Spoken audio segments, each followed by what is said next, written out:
copilots are user-facing agents as opposed to autonomous agents, right? So these are agents that are specifically designed to work alongside people. Chat is basically Slack with an agent. That's how we've come to think of it. It's open-ended communication interface between two intelligent entities, right? You, the user, the human, and the AI system. Agents, at the end of the day, it's a computer program, right? It has input and output. So nothing new under the sun, right?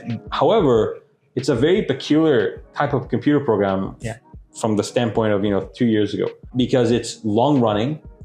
There's unstructured and structured data exchange, right? So unstructured, you talk to the thing. Structured, there's tool calls, there's data updates, and so on. These are, interruptible. I can say, hey, no, that's not what I meant. And it's non-deterministic, right? So that's the challenges come from how do you interface these things, and some of these challenges are on the basic glue, right? And that's where a lot of the initial challenges we solve that, right? Like we introduced this protocol called AGUI, it stands for the Agent User Interaction Protocol. Security is a really big thing, right? So again, this boundary, there's things that go through it that you don't want to go through it in both directions, right? So from the user side, things like prompt injections, and so on, right? And which are becoming more and more dangerous. Maybe on the off side, right? You guys are seeing some of that. I mean, one of the biggest things that I'm always concerned about with copilots is, hey, how do you handle the authorization? Of course, you handle the authentication by saying, hey, only if the user is logged into my product, I will let them use my copilot. But the user is logged in, but how do you make sure that the user cannot do certain things that they don't have access to because of the role that they're part of?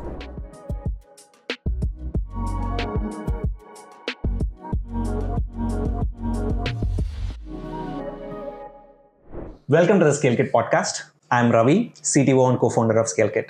Scalekit is an auth stack for AI applications. Today, I'm thrilled to be joined by Atai, co-founder and CEO of CopilotKit, an open source framework for building production-grade AI copilots. Atai, we're so excited to have you here. Great to be here. Thanks for having me. So before we get started, can you briefly tell me the journey of how did you get started with CopilotKit? What was the need to start something like this? Yeah, so actually, CopilotKit started as an internal tool for the company that my co-founder and I were working on before CopilotKit, which was an LLM media database. So we started building this actually before ChatGPT. So one of the OGs, I was doing media infrastructure previously. And when GPT-3, 3.5 came out, we all got used to this really quickly, but this looked like alien technology, right? Computers were not supposed to be able to do all of these things. So started building an LLM media database to understand long-form audio and video and facilitate intelligent querying based on the content. CopilotKit actually started as an internal tool. We'd built a Copilot for something we're doing internally. We open sourced that, and that was starting to get a lot of attention. We kind of pivoted with a heavy heart, to be honest, because after a lot of uphill work, we made a lot of really good progress. We were processing tens of thousands of hours of audio every single week. After ChatGPT, after this technology started to mature a little bit, you realize, okay, there's a lot of interesting things to be building, but the big picture story is like an industrial revolution for knowledge work. So I really believed in that, really believed in the human plus AI intersect rather than things that can be done just humans, just AI. So we had kind of this big picture feeling that we wanted to be building in this space, and this open source software just started picking up on its own. Yeah, that's when we decided to make CopilotKit the actual company, and that was a little more than a year and a half ago. So it's been a wild journey.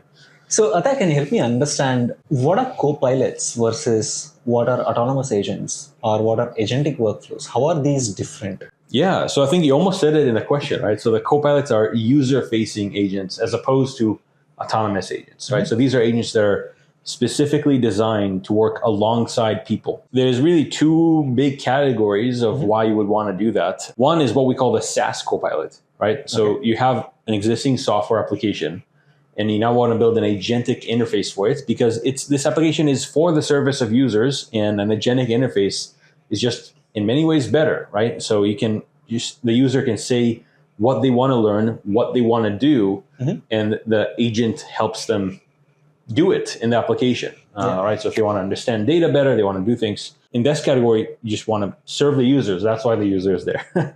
So one of the things that I'm curious about, I understand that copilots are meant to bring humans and agents together in some sort of a experience. But I've seen most of the copilots are more of chat-based interface.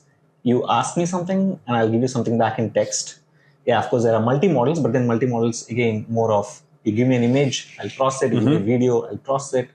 But when you're talking about SaaS copilots, it feels like there's a lot of different elements involved when it comes to user experience. Tables, chats, graphs, all sorts of different elements. So how is that difficult, or how is it even possible for someone to build some sort of these interfaces when they're building these copilots for their SaaS applications? Yeah, I know. It's a good question. And by the way, I think the answer here actually applies both to the SaaS copilot and to the second use case, which maybe we'll talk about later, the productivity copilot. And that's helping you with core work. I think chat is really interesting. I think we actually all, as an industry, including myself, did not give chat enough respect when it first came, right? That thinking was, oh, this is the first version. It's not going to stay around. And chat only, in the sense of text only conversation, and it's just happening as a text conversation, yes, that's very limited. But I think what we've seen emerge is chat is basically Slack with an agent. That's how we've come to think of it. It's open-ended communication interface between two intelligent entities, right? You, the user, the human, and the AI system. Again, and actually, I would say that what we're doing right now, this is chat to some extent, right? This is real world chat. And it's kind of funny, I guess, with a Slack analogy, people say, oh, like it's another chatbot. It's like, well, thank God for all my chatbots on Slack, right? All the employees in the company, like running the company, right? Yeah. But I think that's the critical part, that chat is the communication interface for a system that is doing a lot more. And so in the communication interface, first, you don't want just text, right? You want text and what people call generative UI, right? Which is that system output, can talk to you in visual components that are interactable. You want human in the loop. Yeah. You also want interaction outside of the chat, right? That is interfaced from communication in the chat, just like you can talk to a human in Slack and then they'll go and do some work and wherever, right? So same exact idea with the SaaS Copilot. So you can say, hey, I want to understand the data of users in my platform in the last XYZ, or my bills, or whatever that might be. And you can just ask the question, get the data in the best format, not just text, but graphs and charts and so on. And it can do things for you, right? Say, hey, I want to have a bank application. I want to add a credit card with an $800 limit to it. There's some way to find the right menu, the right button, the right page to do it. But you can just say you want to do this, and the agent will take you through it. So it reminds me of the product that we used to have called Command K, where it's an action bar that you would pack inside the product, where the user can just type whatever they want. Of course, it's pretty limited with structured input and structured output. But then now with copilots, it can become a very unstructured conversation to help get things done for the users without actually having to build all the infrastructure behind the scenes. Yeah, that's right. It's essentially an intent-oriented interface. Say what you want to get done and let the system do it for you to the best extent possible. So I think one of the kind of concerns that I had in mind whenever I'm interacting with chat-based interfaces is, first of all, cold start problem. I don't know what I can ask. Number two, it's very unstructured. I don't know how many iterations I need to go through to get my intent communicated across clearly the way that I want you to understand it.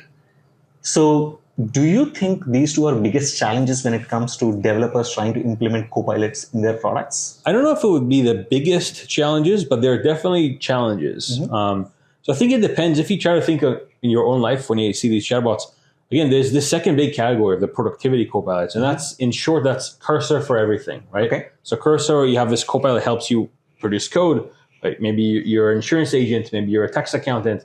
I think every type of productivity work, even internally inside the company, is kind of getting this agent that allows you to work alongside the user, right? Because if you try to fully automate this, in these contexts, it's less unclear, right? Because if you want to edit code, you know what you're trying to do. You have this coworker that is better than you at some things, worse than you at other things, and it can just do it.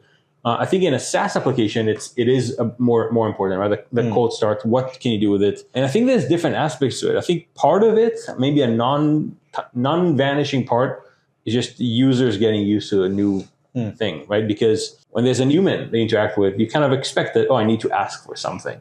So people will just get used to presumably they're opening this application for some reason, right? They're not just bored. And so the idea is you just tell the thing what you want, right? What are you here for? Yeah. I think part of it is product design, right? And even something as simple as the suggestion, right? Here's a few things I'm suggesting to you to do, can really help there. And then I think over time, more and more, there's a learning element, right? So the system, it's not just about build time, right? Build time and the LLM gathering, it's high level thinking, but you've learned about this specific user, maybe about a cohort of users, and you can present more and more automatically kind of predict what they're going to do. Personally, I do think while the interface part is important and giving people kind of first default paths, to communicate their intent better. Yes, exactly. At the same time, I do think that at the end of the day, you're opening the application for a reason. And sometimes the system can predict this reason and it just kind of pave the way. But I do think the other part of it is human, like just the users will get used to just demanding whatever it is that they want. And I think very soon where, there was, when iPads came out very quickly, there were babies that were trying to scroll newspapers.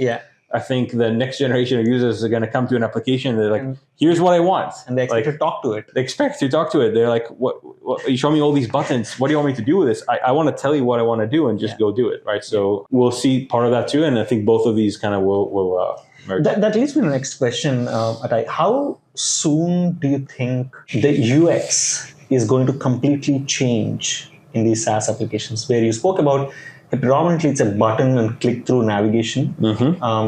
And now we are slowly introducing additional components to it, which is more of a conversation oriented, getting things done kind of an interface. Right. How soon do you think we'll see SaaS applications with Google like front page, where there is only a text box and nothing else? That's a good question. So I think there's two parts here. First, is the end result just a Google-like thing? I think there's a question mark there. Maybe yes, maybe no. I think what we'll see for sure is this text, the chat interface alongside the content, the rest of the content, and maybe becoming more and more prominent over time. But it's not clear to me that this replaces all of UI. I think it's more likely to augment a menus and button system. It's more like a voice input alongside the Google search box than just text input. So it becomes an additional form factor for the users to interact with their application. Right. And again, even the Copilot is not just a chat, right? There's a whole application there that you can interact in many ways. You can also just express high-level intent and now see the application configuring for your needs in real time. And then the second question is how soon? I think that's basically like market pressures, right? And the more users get used to these interfaces, the more they expect it, the more the competition puts it. Now that becomes an advantage. So that's kind of what's driving this. And I think we have seen a really big uptick in that.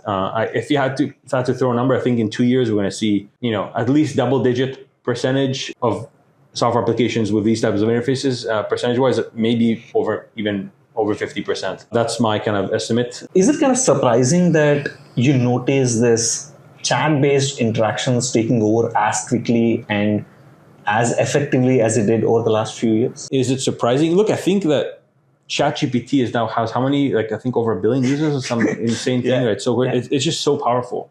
And once you know that this can be done, you start to almost present the manual labor they have to do elsewhere.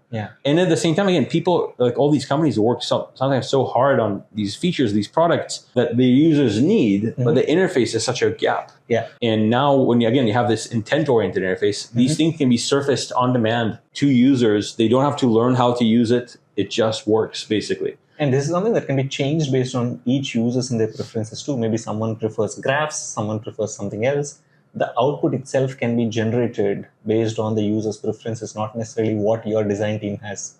Yes, so that's right. So that's kind of interesting. There's two parts here in this question, right? So first, for us as an infrastructure layer, we try to be unopinionated in the sense that, we'll give you our opinion, but we're not going to force you to use our opinion, right? So the development team eventually decides how this looks, how much is on the end user control, how much is predicted, how much is just hard-coded at build time. But I think there's 3 kinds of generative UI. There's 3 levels. The most basic version of it, which is currently where most of the actual usage is you define a finite list of components that make sense for some use case, right? So if we're just looking at data visualization, maybe you define a bar graph and a pie chart and, maybe some timetable or something. And then the model can call on one of these things on demand when it's appropriate, right? So maybe the user asks some question that a bar chart is a good component for, so we'll call up on that. Yeah.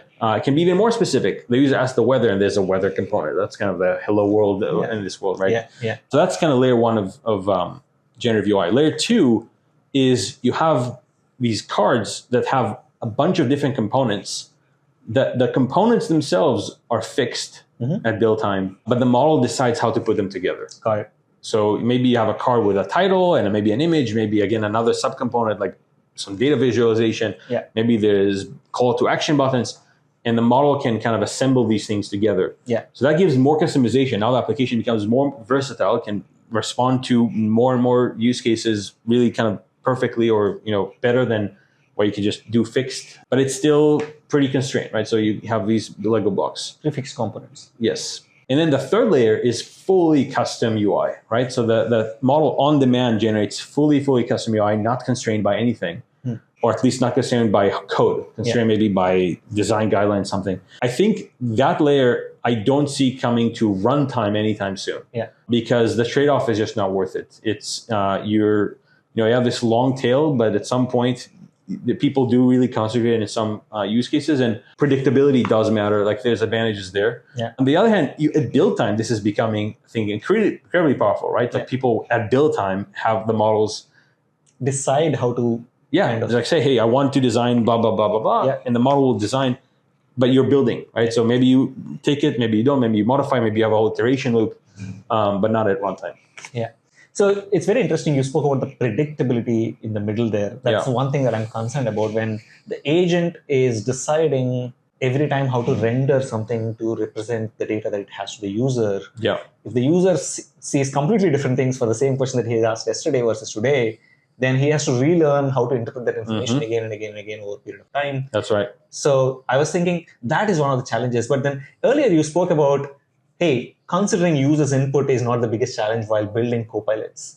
What are the other challenges that you think the developer has to keep in mind while they're actually building these copilots alongside their applications, and then take it to production and then make it live in front of the customers? So our biggest focus right now is facilitating agents working alongside users, right? So agents, at the end of the day, it's a computer program, right? It has input and output. So nothing new under the sun, right? However, it's a very peculiar type of computer program from the standpoint of 2 years ago, because it's long running. There's unstructured and structured data exchange, right? So unstructured, you talk to the thing. Structured, there's tool calls, there's data updates, and so on. These are interruptible. I can say, hey, no, that's not what I meant. Yeah. And it's non-deterministic, right? So that's the challenges come from how do you interface these things, and some of these challenges are on the basic glue, right? And that's where a lot of the initial challenges we solve that, right? Like we introduced this protocol called AGUI, it stands for the Agent User Interaction Protocol. That Can you tell me more about that? The protocol landscape, the two biggest, most famous protocols, MCP and ATA. Yes. Yeah. Right. So MCP, that's agents talking to tools and to context. Yeah. A2A, that's agents talking to each other, communicating with each other. Exactly. Agent talking to other agents, you get an agent mesh that is helping you get your work done. And AGUI is the third leg of this triangle, right? So that's agents talking to users through user-facing applications. Yeah, basically facilitates all the things that are required when the agent is talking to a user, right? So it's an open event-based protocol, right? So the way it works is as the agent is running, it's emitting one of 16 standard AGUI compatible events. The agent also can take one of a few AGUI standard inputs. Now you have input and output, and you can facilitate very rich interactivity. So you get all these, nice things like text, but not just text chat with generative UI, with human in the loop, right? So you can present the user UI components, the user can respond.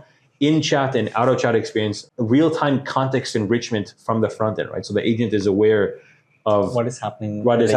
Exactly with the user. Shared state, another really important one. So the user and the agent can collaborate over the same data and other features along those lines. And these all just work, right? It's very interesting that you spoke about AGUI. I know you said it's a protocol level kind of event emitter, and the front end can decide based on the event how to render the component. Did I get the protocol level spec right? So basically, it's an instantiation of what people call an MN protocol. right? So it takes a problem that is naively an M times N problem, turns it into an M plus N problem, right? So in this case, the M and the N are the agent frameworks and the front-end clients, right? So agent frameworks, actually, this protocol was initially born out of our partnership with LineGraph and then CrewAI, where we built co-agents, which is user interactivity infrastructure for these agents.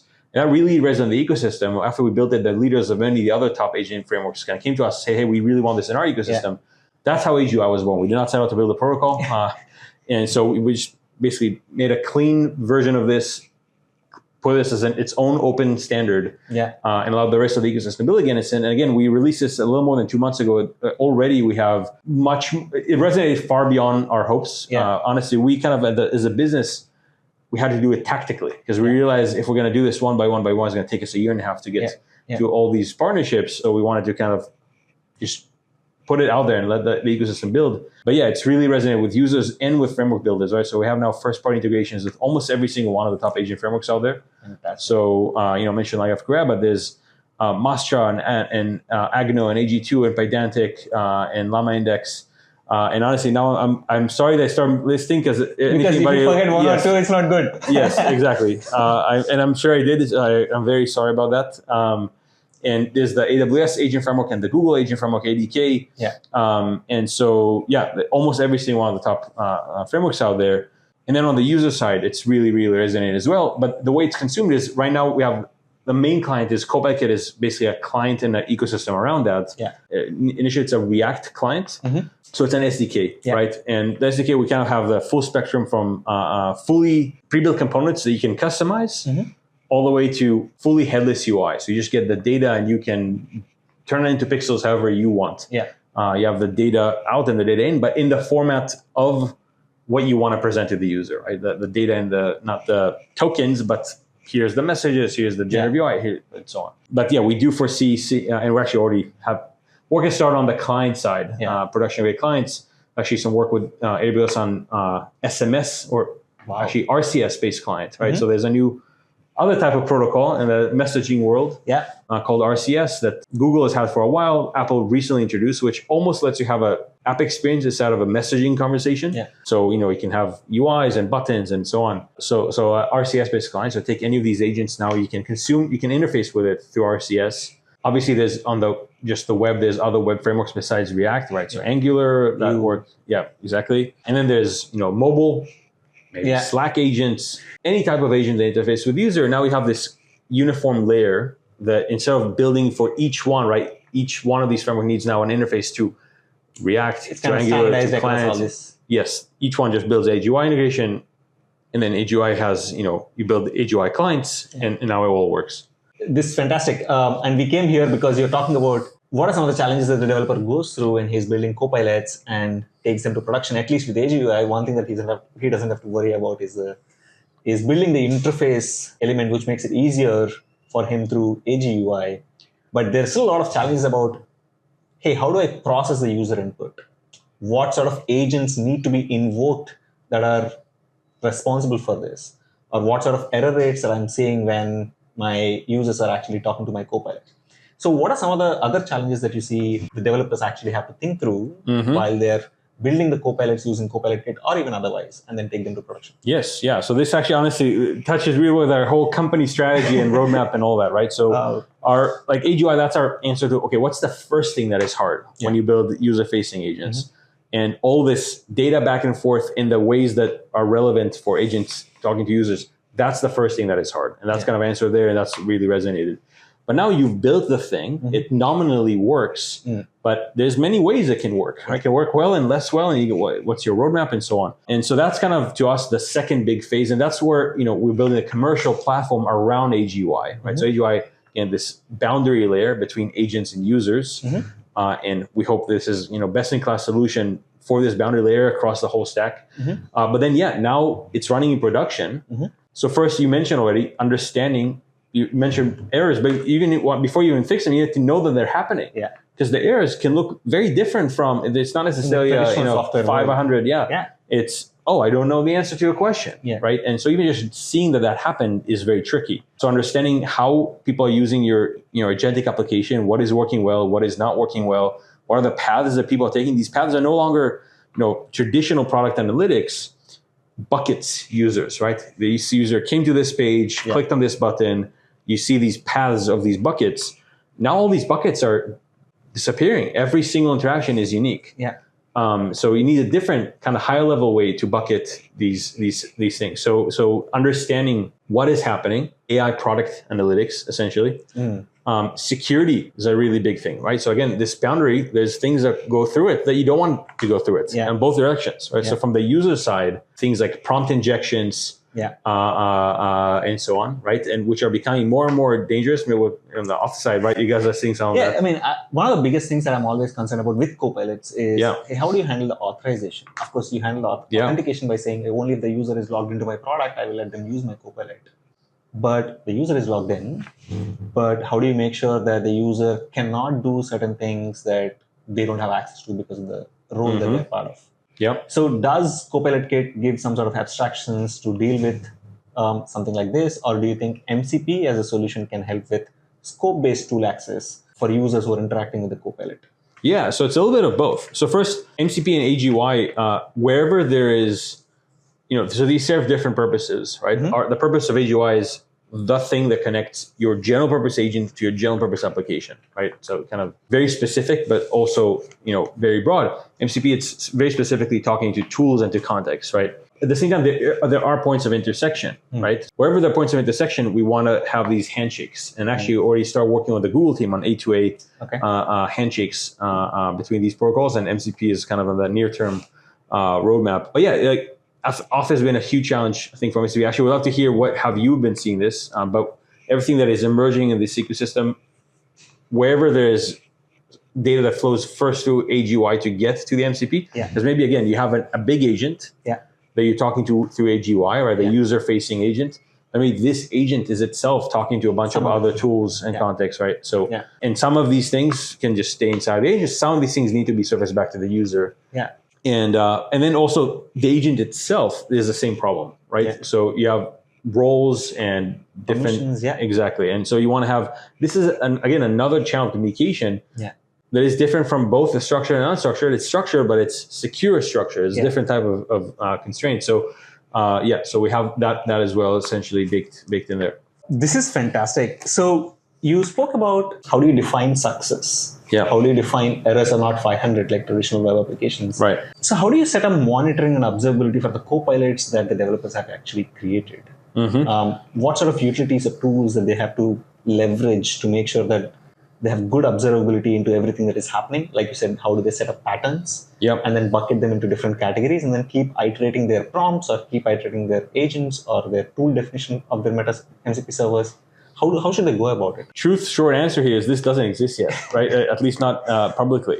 So, but this is what we call the CopilotKit cockpit. At least that's currently the code name. I haven't launched this yet, but that's AI product analytics, and that's coming. It's kind of this space between traditional product analytics and then LLM observability. Both of these things exist, right? You have Mixpanel, you have the different Smiths of the world. But the AI product analytics is a different question. It's product observability with AI interactivity. It's more like conversation observability. That's a good way to think about it. And so now we want to see these kind of amorphous errors and sentiments and what are the users asking that doesn't yet happen. And there are challenges here that are you can overcome, but it's a new type of product, and we're still figuring out exactly what that looks like. One quick question or a slight detour. We spoke about, hey, these are the advantages of copilots. What should the developers think about while they're building copilots? How do they take it to the production to serve their users? But who should build copilots or who should not build copilots? In what scenarios do you think, hey, you should not build copilot because it doesn't make sense for your user persona or for the product that you're building? Or do you think it's a universal product that everyone should think of? Yeah, that's a good question. So again, I think going back to the two categories of use cases, the SaaS Copilot, are there SaaS applications that should not have copilots is a good question. See, one of the things that everyone thinks of Copilot is, of course, one is customer support. The other is, hey, how do you get the user to get things done quickly without them having to navigate and identify where to go to get whatever they want to do? Do you think these are the two major categories? And because these are two important categories for every application, copilots are important for everyone?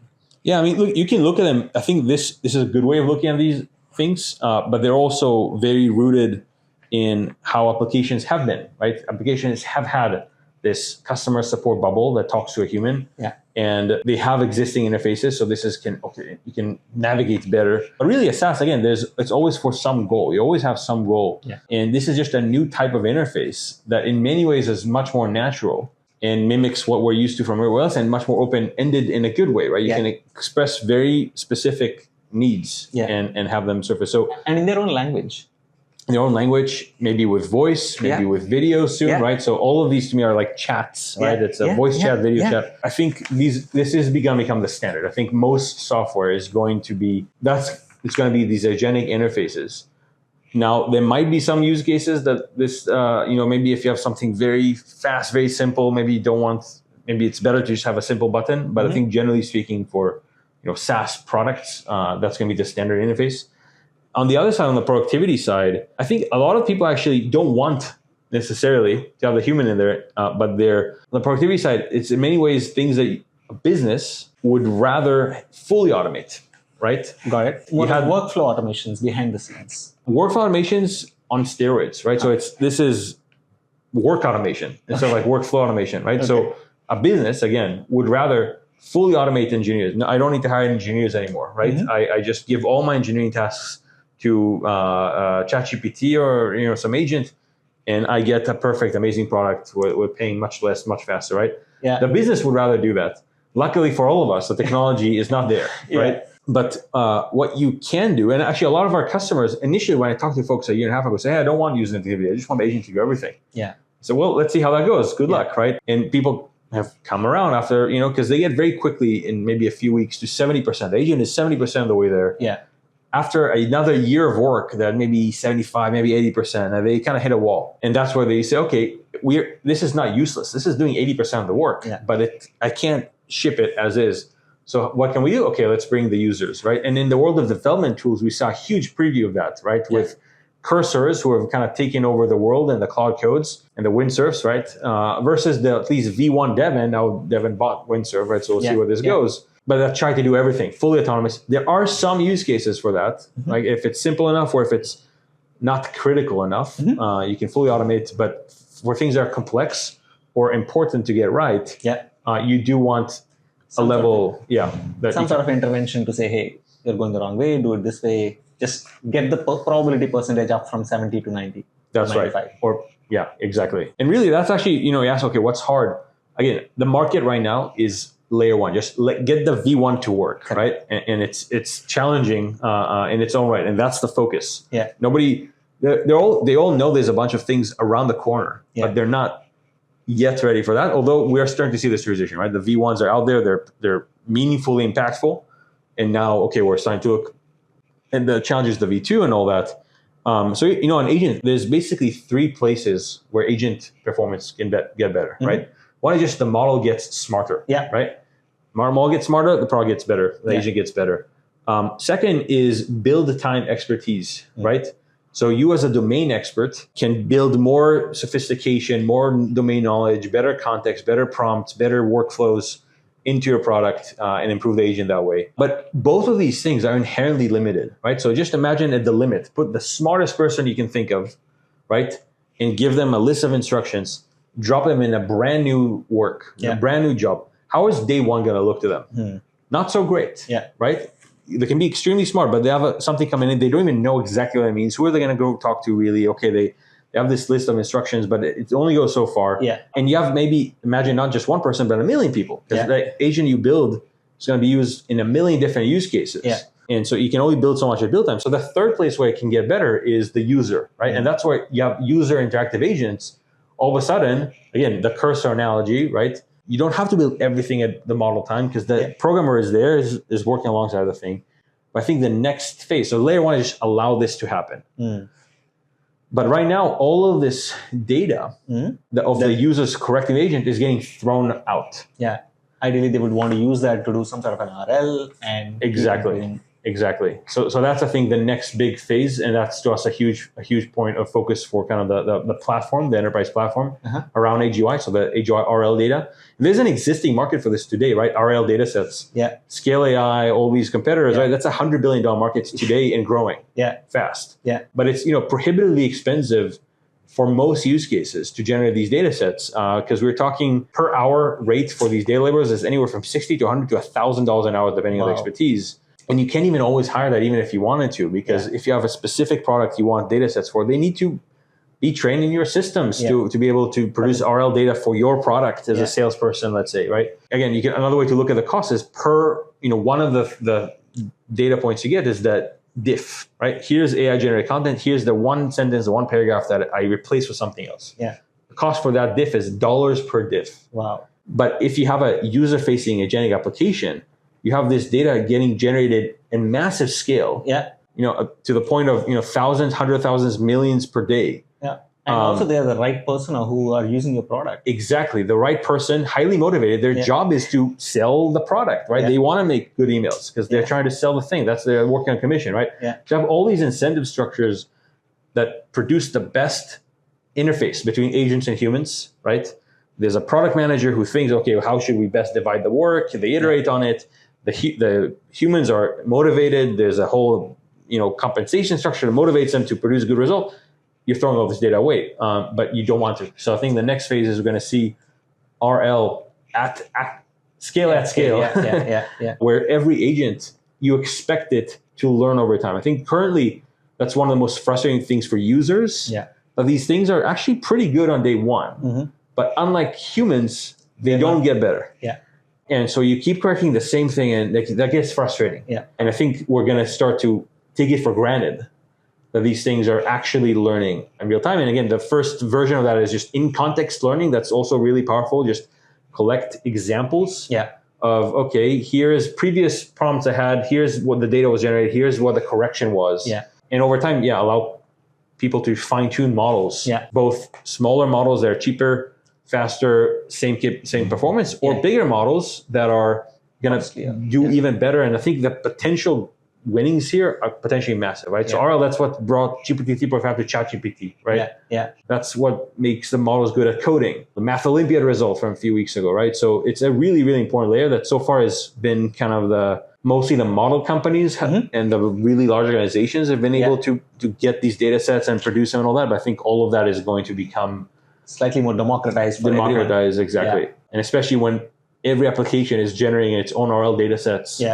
as it's running. And one of the most important things that I actually took from that is when these copilots are actually deployed in their product for their customers are the right ICPs that are playing with this to get their job done. They're just not playing around with it. They actually want to get something done. Yes. And that's a very interesting data that you can leverage to keep constantly improving your own agents or your own copilot instructions, so that at the end of the day, your user experience increases, which is net positive for you as a business because they love your product more because they are able to get stuff done with fewer frustrations. Yes, I think we are really living in kind of the golden age of AI. Look, I'm not minimizing. I think there's going to be shockwaves going through the employment marketplace, and I'm not minimizing that.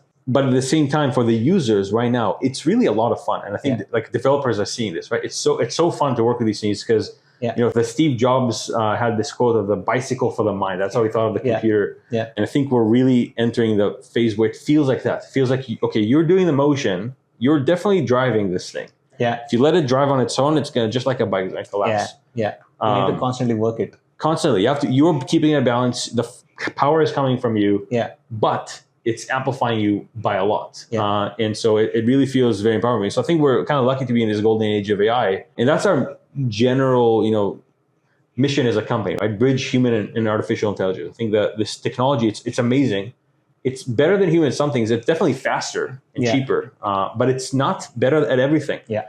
And it turns out that a lot of the things that humans are better at are what they actually like to do the best. If there's a learning curve there to learn to use these systems and what do you offload, what do you don't. I think that this is gonna shape, I think, most of the economy over the next few years, and we're very excited about the experiences and the gaining, the winnings that you get. And I think that bar for what we expect to be doable is going to go up by a lot. Exactly. We're already seeing this, honestly, in our team. We're doing things, we're taking on commitments that 2 years ago would be 2 years, right? Or like months of work, right? Yeah. And we're like just saying, okay, we'll do this, we'll deliver this in 2 weeks. And we are. So again, you have to pick your battles, but I think that's where things are going.